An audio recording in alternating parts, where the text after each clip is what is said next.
auzu billahi min asheytaani rajim bismillahi rahmaani rahim alhamdulillahi rabbil alamin jërëjëf Serigne Touba jërëjëf Xaadimu Rasul jërëjëf Serigne bu mag bi ñoo ngi muslu saytaane di wax auzu billahi min asheytaani rajim di door suñu wax di wax bismillahi rahmaani rahim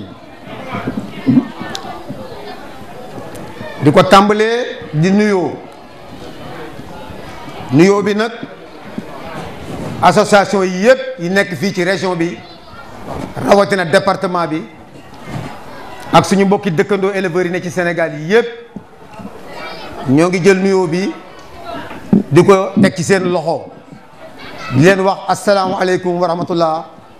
taala wa barakatuhu ñoo ngi leen di dalal góor ak jigéen mag ak ndaw di manifester suñu contentement maanaam suñu mbégte ci xew-xew bi nga xam ne tey xew na fii ci suñu gox ñu ànd ko ak suñu mbokki éleveurs yi nga xam ne ñoo nekk ci sous-région bi mu nekk xew-xew boo nga xam ni musul am fii ci sous-région bi nekk xew-xew bu kowee ci ñun nekk xew-xew bu yaakaaru nuyoo bi nag ñu ngi koy jël di ko jébbal président Omar Sow mi nga xam ni moom mooy président RENADES ma bëgg rek yéen ñëpp ngeen tàccul ñu ko. xel nag dafay fattu parce que kenn warul départ te nuyuwuloo borom dëkk bi mais yéene ji moo bari rek ñoo ngi jiital ci nuyoo bi le khalife général des Mourides yàlla na fi yàgg ci wér Cheikh Sidil Mokhtar. di teg ci nuyoo bi le khalife général des Baye Fall Serigne Cheikh Jëmbu Fall ñu koy ñaanal mu yàgg fi ca wér barke Serigne Touba. nuyoo bi ñu tegaat ci Serigne Abdou Khadr Serigne Bassirou Abdou Khadr bi nga xam ni moom mooy représentant moom mooy parrain bi nga xam ne tey moom lañ tuddee bis bii mu yabal fii ab délégation bu mag moom tam ñu ngi koy jébbal suñu nuyoo. di nuyu nag sëñ Galas Amina. sëñ Galas Amina moom mooy suñu doole fii ñun ñu nekk ci gox bi ci wàllu élevage Serigne Galas mooy suñu doole. dëgg la mu nekk Serigne boo nga xam ni xale la waaye jëmm ji mage na di jàpp ci suñu liggéey am ci Pastef am ci yéene nangu cee sonn nangu cee def loo nga xam ni defe naa ni moom kenn du ko ci def kon sëñ Galas association yëpp ñu ngi lay nuyu. ñu ngi teg ci nuyoo bi monsieur le maire Abdou Mbacké Ndaw moo am empêchement mais sans borom dogal na yabal na son premier adjoint muy Mor Sow mi ngi nii toog ànd ak délégation ñuy nuyu inspecteur régional de l'élevage monsieur Yadd docteur Yadd ñëw na ce matin mi ngi nii toog ànd ak délégation ànd ak son adjoint nee na moom ministre bi moo ko yabal pour mu représenter ko kon mel na ni ministre bi ñëw na ñu ngi nuyu comme ni ma ko waxoon le président Omar Sow président RENADES ak délégation bi mu àndal ñëpp ku lim juum ak membre du bureau RENADES bi ñëpp ak képp koo xam ne ànd na ak Omar Sow ak éleveurs yi ñu ngi leen di nuyu association yi ñu ngi leen di nuyu. ñu ngi nuyu tamit association yi nga xam ñoo nekk ci région bi yëpp nga xam ne teew nañ amul benn bu association bu yëngu ci wàllu élevage bu teewut ñu ngi leen di nuyu ñoom tamit seen tur ak seen sant. di nuyu nag éleveurs yu Sénégal yëpp bàyyiwuñu kenn rawatina waa région bi. ñoo ngi leen di nuyu tamit Boubacar Niang représentant Grand Moulin mi ngi toog moom tamit ñoo ngi koy nuyu di nuyu waa Sedima ko di nuyu mbooleem Mbàkke yi fi toog yëpp sëñ Moustapha Mbàkke ak mbooleem ko nga xam ne fi toog nekk suñuy sang ñu ngi leen di nuyu sëñ Moustapha moom El Hadji Bara ñëw na fi léegi teew na fi def na ay ñaan dafa am empêchement moo tax waaye nag bàyyi na fi ay ndawam ñi ko représenté. kon nuyoo bi mi ngi noonu ñoo ngi am contentement comme ni ma ko waxoon ci commencement bi ndax bis bii nekk na bis bu kowee ci ñun éleveurs yi ndax bis la boo nga xam ne musu fi am tey la fi mas a am kon nag ñun dañuy ñaan ci kattanu yàlla RENADES bi nga xam ne moo def lii dañu leen di ñaanal yàlla am ci sëñ Tuubaa mu jàppale leen ba fi ngeen bëgg a yóbbu élevage ngeen yóbbu ko fa tey rafet nañ ci njort ndax ay bonne volonté ñoo ci nekk ñi ko jiite ay nit ñu am xam-xam lañ am nañ Pastef nanga nañoo ñàkk seen alal nangu na ñoo jël seen temps def ko ci te dara ñoru leen ci lu mooy lu suqali élevage mu jëm kanam kon ñooñu ki nga xam dafay ñëw fekk la sa kër nga toog mu dem yëkkati ay teraanga def ko ci otoom indil la ko ba sa biir kër di la ko terale te yow yaa ko waroon a teral sa biir kër kooku lu mu la dig war nga cee d'accord waaw nit ñëpp wëlbatiku ñu ñaanal Renades ak seen président yàlla may ko doole ak l'ensemble du bureau mboolem membre boo nga xam ne yaa ngi nekk Renades ku ci bokk ak ku ci bëgg a bokk ñëpp dañ leen di ñaanal yàlla dafa leen jàmm ba lépp li nga xam ne moom lañ bëgg ñu man ko matale. s'il vous plaît. Merci beaucoup. ñoo ngi am contentement ñun mboolem éleveurs yi nekk ci gox bi ndax lii kat nekk na loo nga xam ni ku ci teg sa bët xam ne du ay discours wala du ay waxi kese ay jëf la ca waxu kese moom moo fi amoon bu njëkk dañ daan toog rek di wax rek bu ñu waxee bind ay këyit nit ñi tasaaroo te duñu gis dara mais Renades bi mu ñëwee dafa dindi loolu dafa ñëw teg liggéey ca maam Cheikh Ibrahima Fall dafa waxoon lu leer nee na maa ngi xaar ban fay wax bay jëf loolu Cheikh Ibrahima Fall moo ko wax. kon Renades dafa jóg di jëf yëkkati ay teraanga pour yëkkati élevage mënut a paase nga dem bitim réew jënd ay races yu fi amul nga indi ko di ko séddale ci Sénégal pour races yooyu mën a tasaaroo ci réew mi àgg fu ne ba adduna bi kenn duñu raw ci élevage loolu Renades moo ko def. kon nag ñoom buñ nee élevage moo leen ñor waaye ñun ñëpp war nañoo d'accord ci ni dëgg la. ndax géniteur bu duggee ci benn gox ñu boole kook ay yu jigéen bu ko defee léegi moom mu inséminer leen yàlla def ay sujet juddoo fa bu saawee tasaaroo ci biir réew mi bala ñoo am 5 ans race boobu dana wër biir Sénégal day améliorer race bi ndax xar yoo nga xam ni bu ñu amee 1 an danañ am longueur ay 150 centimètres am hauteur ay 1 mètre 15. ngeen jënd ko indi ko fii ñëpp teg seen bët ngeen bëgg koo séddale di ko jox éleveurs yi kon yéen bu ngeen nee élevage ñor na leen ñun war nañ cee d'accord.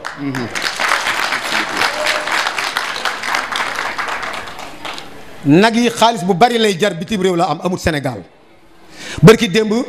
ministre bi def na benn délégation dem Brésil dem defi visite ci stand yi nekk foofu xool jur ga nan la mel xool seen dimension ak seen maturation loola nag. boo àndee ak liggéeyu Renades ñoom tamit ñu état bi lëkkaloo ak Renades jàppale Renades déglu Renades waaye Renades dana yóbbu élevage fu musul am ci Sénégal. waaw dëgg la waaw ndax wolof daf ni jëf rek moo takku wax amul sens ca ñoom dañuy jëf am na dëkk yu ñu jot a jaar nañ fi ca bàyyeeguñ ca fépp la ñuy wër mbir mi yemalewuñ ko Touba Daara Jolof a ngi ci biir Linguère a ngi ci biir. Kaye la ngi ci biir Colobane Saloum a ngi ci biir waa Gossas ñu ngi ci biir ñëpp teew nañ te kenn ku ñu nekk luy sa wàll da nga ko yóbbaale. président defe naa ni kàddu yi am na solo Omar Sow bu ñëwee dana ci gën a dugg xuus wax na ko léegi nag nee na boutique baa ngi ca Paaleen boo jógee Touba boo rombee ñaari Baye Fall à droite. maire wax naa ko sax te léegi damay jox kàddu gi le premier adjoint au maire. Monsieur Mor Sow. nuyoo bi nag dañ ciy jiital comme niñ koy maanaam xamee fii di ci jiital Serigne Cheikh Sidi Mokhtar Mbacké xalif général des Mourides di ko ñaanal mu yàgg fi lool te wér di ñaanal taalibe yi tamit ñu yàgg fi te wér di nuyu tamit Serigne Abdou Mbacké yàllaay buur di xalifa Mamor Diarra moom tamit di ko ñaanal mu wér di ñaanal taalibe yi ñu wér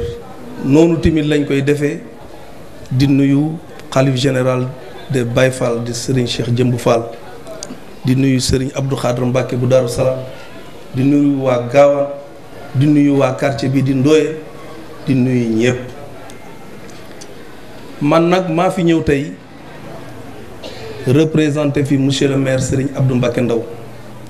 di leen xamal ne dafa génn réew mi moo tax waaye kon moo fi teewal boppam maa ngi nuyu aussi association départementale des éleveurs de Mbacké di nuyu waa ALET te Baye Bada Dieng mi doon wax léegi jiite ko di nuyu inspecteur régional de l'élevage monsieur Yad di nuyu inspecteur départemental de l'élevage monsieur Sall di nuyu le président Omar Sow di nuyu moom sax laa waroon a jiital ci ñooñu di nuyu monsieur le préfet Moussa Thiam mi représenté le préfet du département de Mbacké di nuyu ñëpp di leen xamal daal ne ñun de ñi ngi sant yàlla bu baax di am yaakaar lu tax loolu lu mel nii dañ ko fee mus a gis te xam nga ne fii dëkku diine la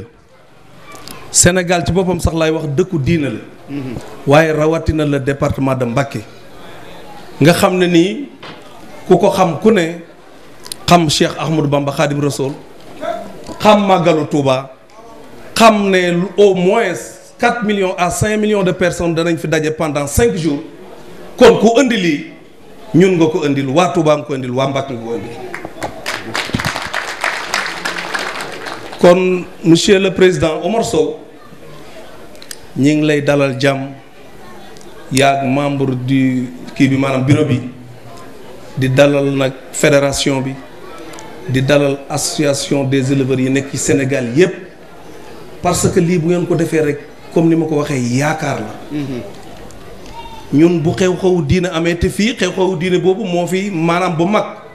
waaye bu paasee tamit ay xew-xewu diine fi am toute l'année kon ku indi lii ñun nga ko indil maire nag nee na mi ngi lay sant bu baax di sant waa Alet aussi di sant Sedima ak les grands moulins de Dakar waaye nag ngeen permettre mu rek ma sant sama benn doomu bàjjan di sama sëriñ di sëriñ Galas Amina Mbacké gis nga bi may dugg léegi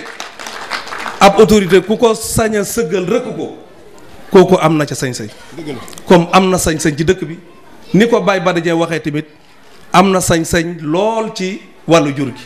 te mi ngi ciy taxaw man maa ngi ko ciy laaj mu ma ci wax loo xam ne ni mosuma ko ci xam kon nag ñi ngi koy sant bu baax xam ne ku bokk ci Serigne Touba bokk ci Serigne Fallou noonu nga mën a mel kon nag wax ci du gudd bi may ñëw maa ngi ànd ak Ibrahima Diop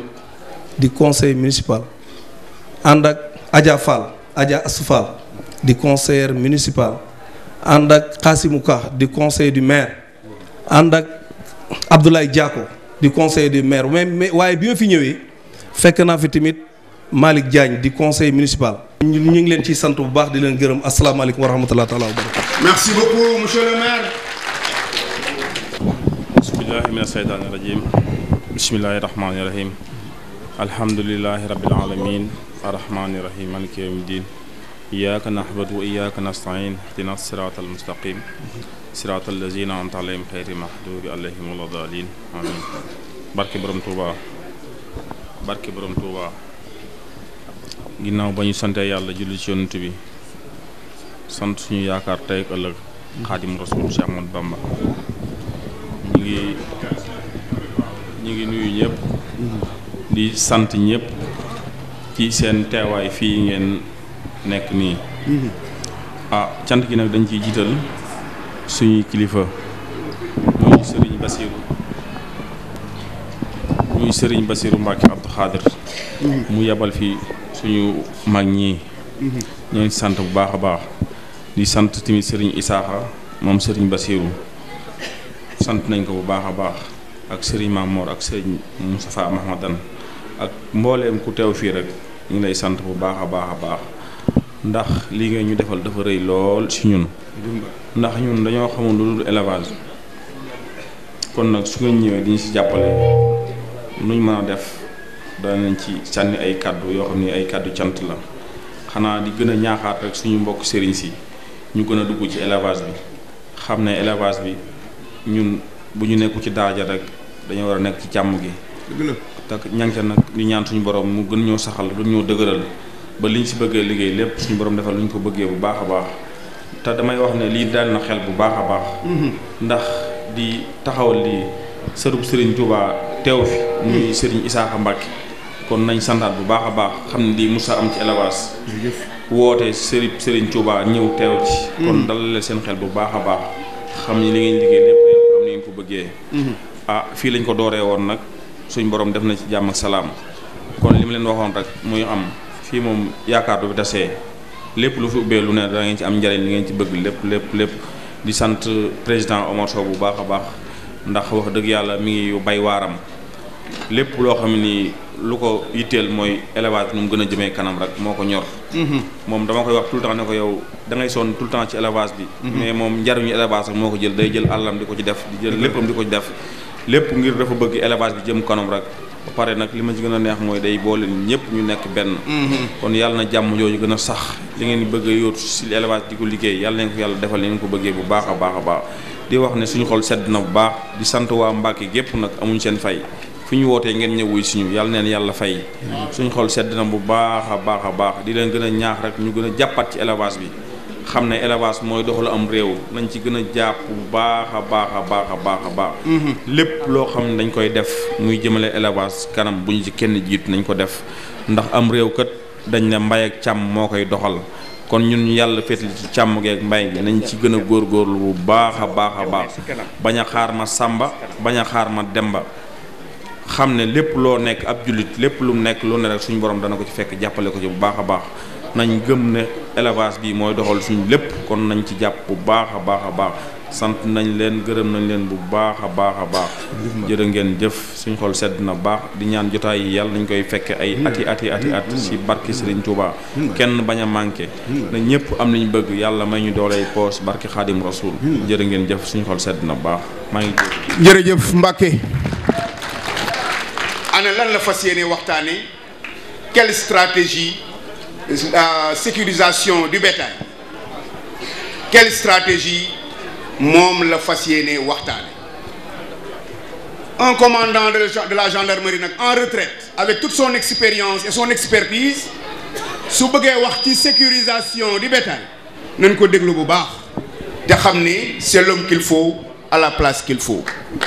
waaye nag dama ni def cee fegoo nag ay champion yoo xamante ni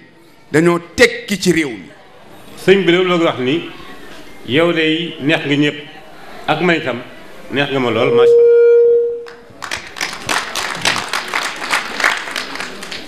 di gërëm monsieur le président Oumar Sow bi ma may opportunité honneur ak privilège ma introduire thème bii nga xam ni ñor na éleveurs yi yëpp muy le vol contre le bétail ndax càccum jur gi tiital na ñi nga xam ni ñoo yar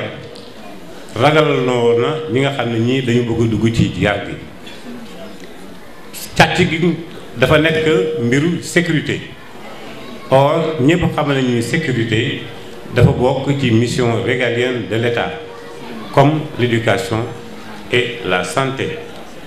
cependant ñun ñëpp war nañu gëm ni am nañu fi ay forces de l'ordre yu mel ni police nationale ak gendarmerie nationale war a tam nangu ni ñu ngi liggéey bu mucc ayub te ñu nekk ay tànneef ci biir sous-région bi ak ci biir Afrique et pourtant càcc gaa ngi continuer di dem war nañu constater ni aussi am ni fi ay association yu jóg di xeex càccum jur gi waaye ñooñu seen domaine dafa war a yem ci renseignement di liggéeyandoo ak brigades yi bu ko defee lañ jox information yi waaye ba tey càcc gaa ngi continuer di dem am na fi itam ay innovation ñu indi fi ay bouclettes commencé di tapp ay oreillettes ci nopp xar yi ak nopp nag yi wante loolu dafa nekk rek benn jéego boo xam bi def nañ ko ci ay jéego yu bari yu mën a def moo am efficacité loolu te defuñu ko loolu moo tax ba léegi itam càcc gaa ngi di wéy di dem ñu xalaat ni président Oumar Sow mu ne Renardes dafay indi contribution parce que lii di wàllu lutte contre le vol de bétail Renardes mënu ko moom yëfu état la comme que ñun nag dañuy jóg pour jàppale état bi ci mu jël ay dispositions yoo xam ne yii dana tax ba éleveurs yi mën a yor seen jur ci anam yu mucc ayub moo tax ñu jóg pour indi suñu contribution pour indi proposer ay solutions boo xam ne bu ko état bi nangoo amaana dina am amélioration waxuñu sax mu jël lépp wante rek na nangu ay experts am toog ak ñun ñu waxtaan ba tënk ci kàddu anam bi nga xam ne moo gën a mucc ayub bu ko defee kenn dong moo ci gagné muy l'éleveur du Sénégal kenn moo ci gagné mooy le Sénégal pour ñu mën a parvenir à un Sénégal émergent. donc ñu ngi sukkandiku suñu plan bi ñu bëgg a proposer ci bouclette yooyu mu tudd sànq kooku benn pas donc la ñu franchir ndax fi mu nekk nii ñu bari def nañ ci seen noppi jur waaye boo ci gis doo xam kan moo ko moom. boo xoolee ay bouclettes yu jaune par exemple numéro 24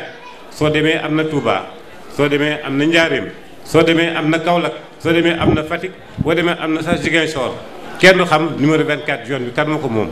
système bi ñu indi nag dana permettre jur goo gis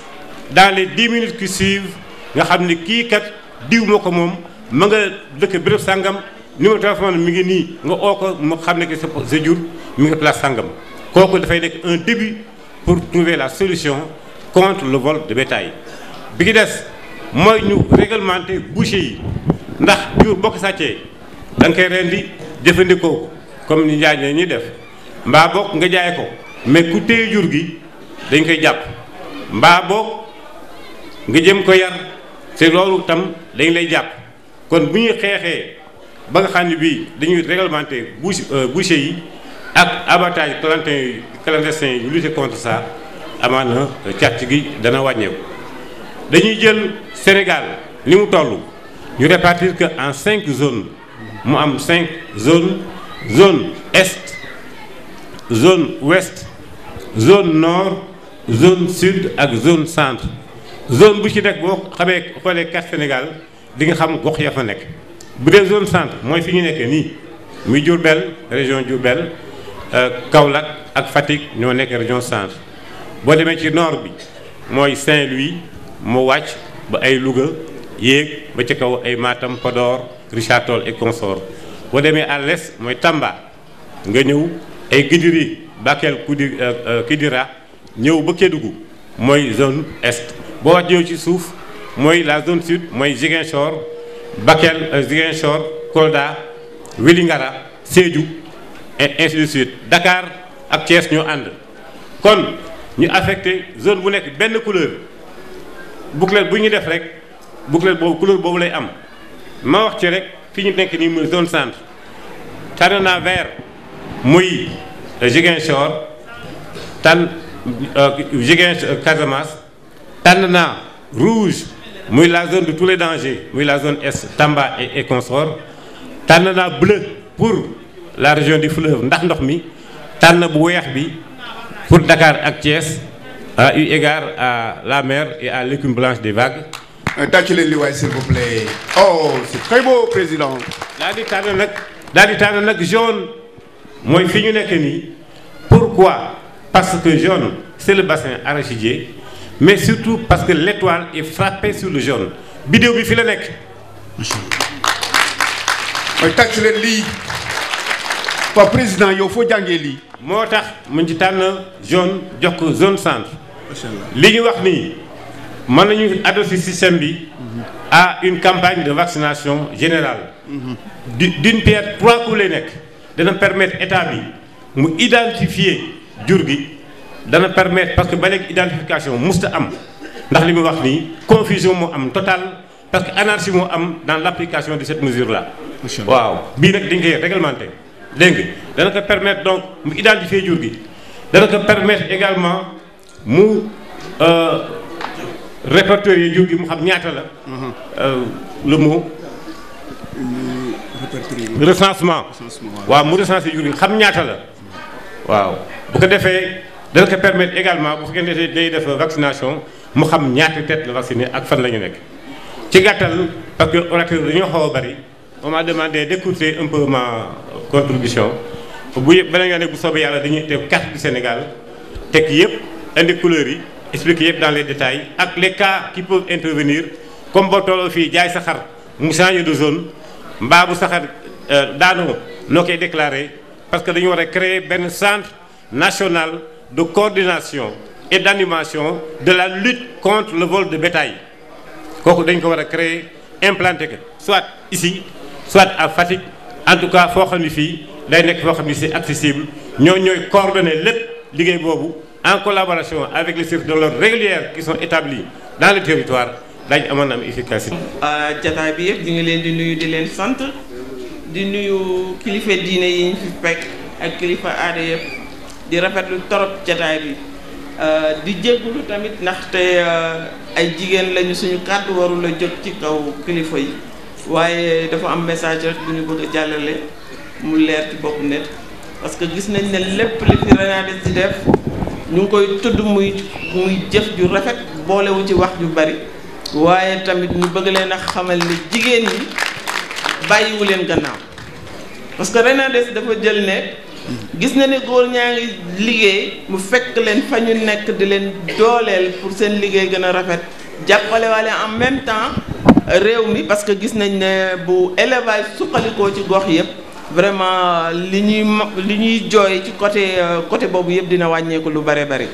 léegi nag mu pare ci loolu gestu ne jigéen ñi pourquoi ñu bàyyi jigéen ñi ñoom defuñu dara parce que jigéen ñi bari na ci ñoo xam ne ñoom ñoo war a élever ñu ngi ci biir kër yi ñu ngi ci biir kër yi élevage ñoom sax ñoom la gën a jekk su ma mënoon a wax parce que koo xam ne yaa ngi xëy suba ba ngoon ci biir kër gi génnoo demoo fenn boobu buñ la joxee jur ni la ci biir kër gi toogal ak moom nga defar ko defe naa defar ba dina rafet. loolu moo tax ñu ne leen kon jigéen ñi ci boppam Renades ne du leen bàyyi gannaaw ne leen dina leen jàppale ci doole ci xaalis ubbil leen ay compte bu leen ubbilee compte bourse solidarité pour nga mën a dem xam nga kooku mu ngi gestu na la parce que xam na ne sa doole néew na kër gi moo la war yaay toppatoo doom yi la ak togg ak añ yekk mun a kaay xoolal yow fan laa la mën a jàppale mun a la kaay ma jox la bourse nga jàpp ci wala ma jël xar bu ëmb ba diis xam ngeen ne laadum kenn du ko maye de mais Renades da koy maye day jël xar bu ëmb ba diis jox ko yow jigéen ñi la am nga juddu ne ci commencé élever toog ci biir kër gi élever nga mën a am li ñuy am ci xar ku ma topp jaxaay di nga gis ne am na fa ay femmes yu ñu dajale yoo xam ne fi mu nekk nii war nañ leen a jox xar te yemu ci xar daf leen a jox xar bu ëmb ba diis booleel la ci xaalis booleel la ci repas booleel la ci pierre à l'échelle ak jàppale la ba tette la ba nga xam na la ñuy élever ba man ci génn donc loolu mooy doxinu Renades wax ji néew na mais jëf ji rafet na te bari na macha allah léegi may xamal jigéen ñi ne ñu ngi leen di ñaax yéen tamit ngeen dolli góorgóorlu ci loolu yéena leen ci parce que loolu xel la man mii di wax damay élever maa ngi yor ay xar sama kër macha allah xëy na bokk ma ci sama jëkkër bëgg-bëgg waaye gis na ne amal na ma njariñ mu ma ciy jàppale macha allah léegi yéen aussi ñu bëgg yéen tamit ngeen dugal ci seen loxo. fii ci Touba ñëw nañu parce que fekk nañu moom ñoom décidé nañu Renades géniteurs yi ñu leen andil mais mu ne du dem ak loxoy neen rek il faut programmer booleeku ko ci mais dinañ jël si waat Touba pour jigéen ñi mais pour l'instant dañ leen a indi nañ fi ay bourse juróomi bourse yoo xam ni tànn nañ ci jigéen ñi ñoo xam ne dinañ leen ko jox tey ubbi leen compte muy bourse solidarité bu loolu weesoo ñu leen di xamal ne suñu programme du dara lu dul bëgg rek jigéen ñi dugg ci élevage parce que élevage dafa di lu xam ni day suqali réew. dafay suqali réew ba pare te dina jàppale bu baax ki nga xam ne mu ngi ci kër gi amul doole yi génn ci biti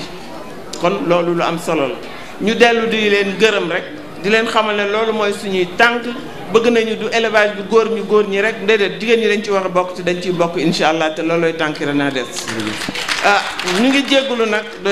di leen xamal ne daal le 16 décembre am nañu ca Jaxaay commission boo xam ni danañ fa dajale ay jigéen defal leen teraanga muy lan jox leen ku ci nekk dinañ la jox xar ak repas dinañ la jox xar jox bu ëmb ba diis bu laanu jox la repas tegal la ci jàngal la aussi nañ topp am suivi boo xam ne dina la topp ba nga xam ne di nga ci mën a di nga dem yow tamit ba génn ci loolu te lañ lay jox kat du doon xar boo xam ne ku ko xool da ngay sëgg loolu la ñu bëgg fii nag ci Mbàkke tey prévoir nañ fi jox fi ay dons yoo xam ni danañ leen ko jàppale ci ay jigéen maxtar voilà kooku kon ñu ngi voilà dugalal lañ leen des bourses. Bourse solidarité yi. Voilà en élevage pour jàppale leen. Avec la Cofina. Avec la Cofina. Cofina ñëw na moom déjà dugal nañ leen seen kii muy kan ñu jox leen tur yi Khady Diop ak Mbodj Xayri Khady Mbodj ak Khady Diop Khady. ak Khady Mbodj. Dia Awa ak Awa Aram. ak Diop Aram ak Bey Gàdd Bey ñu ngi leen di xamal ne ñooñu la ñu tànn tey pour jox leen bourse solidarité yi jàppale leen ci seen élevage ñoom tamit ñu ñëw te xam ne bu ñu dikkaatee Touba bii baax góor ñi la ñu andil waaye bu ñu ñëwaatee Touba jigéen ñi dinañ yëg seen bopp fii bu baax a baax ci Renades. Seynabou ndeysaan une dame de fer ay éleveurs yu mag la ñeewuñu benn góor ci élevage ñu ngi ciy def lu rafet jatu ak Maguette Guissé ak toutes les femmes yi nga xamante ne daal ñu ngi yëngu ci élevage bi di ci góorgóorlu en tout cas ñu ngi leen di wax daal félicitations xam nga li ma neex ci li tax ma bëgg jigéen toujours lu nekk mu def ci mu bokk ci yéen lu ngeen bokk day taaru day rafet. ma jox kàddu gi Diatou Coulibaly cette dame de cœur et de classe cette grande éleveuse. auzu billaahi mina sheytaani rajiim bismillaahi rahmaani rahiim mbooloo bi maa ngi leen di nuyu ci seen tur ak seen sant di nuyu kilifa diine yi fi toog ak kilifa aada yi di tàllal sama loxo tous mes frères et sœurs éleveurs bu nekk ci salle bi parce que comme sëñ bi nu mu ko waxee derrière tagal beeg col beeg maquillage yi sàmmkat moo taxaw. Nabou sa jëkkër tagg na la mais sa expérience sa engagement sa passion moo tax tey Renades te nomme ambassadrice des femmes à Touba. tàccu leen loolu s'il vous plaît loolu for na de loolu for na de sas la de ndeysaan fleur ya gis nga jigéen ñi ñoom Bada Dieng wax nañu fi ñoom Boubacar Niang yëpp wax nañu waaye lii amu fi woon fii mu ne nii mbir maa ngi doog a nag soppi xar kanam ayca fleur yeeg yëpp yëngu na. benn mission lañ lay dénk comme madame Guissé l'a expliqué tout à l'heure pendant des mois dañoo tapé ci porte yëpp woo ñëpp tous les grands éleveurs les administrations les ONG def collecte de fonds pour dimbali jigéen ñi nga xam ne ñu ngi ci élevage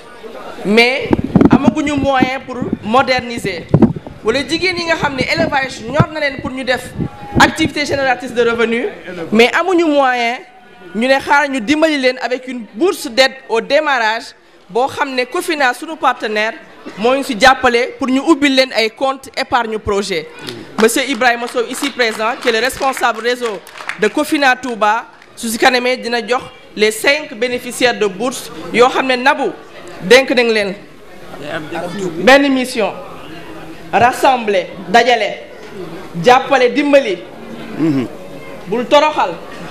bul noot bul séddale jëmale sa kanam mais servir ne pas se servir ne pas asservir mais servir. Merci. Merci beaucoup. Bon, c'est très important Khady Diop ak tan madame Aram nga mën a bokk ci ñi nga xamante ni bokk nañ ci l'autosuffisance en mouton de tabaski mais damay répéter ni comme ni ma ko le président Omar Sow di waxee saa su ne nee na ma Kocc ma ne ko naa mu ne ma nous travaillons pour le ministère de l'élevage et des productions animales Kocc ma ne ma notre pierre à apporter à la construction de l'édifice loolu moo tax ñu ñëw pour appuyer les programmes du ministère de l'élevage merci.